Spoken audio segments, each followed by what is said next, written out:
ఈ మంచి సమయం, ఎందుకంటే ఆయన చరిత్ర ముగిసింది. జీవ గ్రంథంలో పేరు లిఖించబడట ఎంతో ధన్యకరం, అవునా కదా?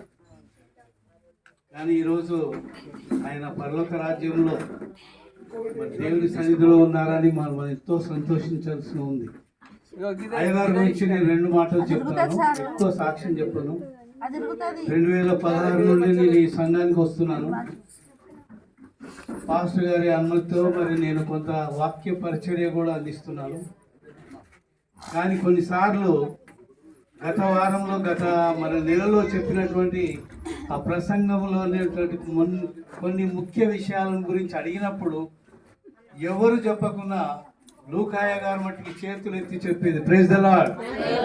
ఎంత జ్ఞానం అండి!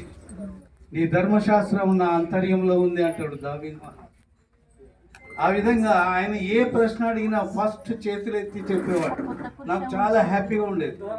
ఎవరు చెప్పకుండా కూడా ఆయనే చెప్పేది ఆన్సర్. ఏది అడిగినా, పాత నిబంధనలు అడుగు, కొత్త నిబంధనలు అడుగు, ఏ క్వశ్చన్ వేసినా కూడా వినిన దాన్ని చాలా జ్ఞాపక ఉంచుకొని చెప్పేవాడు. చాలా సంతోషించేవాడు. ఆయనకు ఒక బిరుదు ఇచ్చేవాడిని. ప్రతి ఆన్సర్ చెప్పినప్పుడల్లా నేను యు ఆర్ ద ప్రిన్సిపాల్ అనేది. లూకయ్య మీరు ప్రిన్సిపాల్ అని చెప్పేది. మేడం కూడా ఆన్సర్ చెప్పేది. కొన్ని క్వశ్చన్స్ ఆన్సర్స్ చెప్తే మేడంకు నేను మేడం, ఆయన ప్రిన్సిపాల్ అని చాలా సంతోషంగా ఉండేది.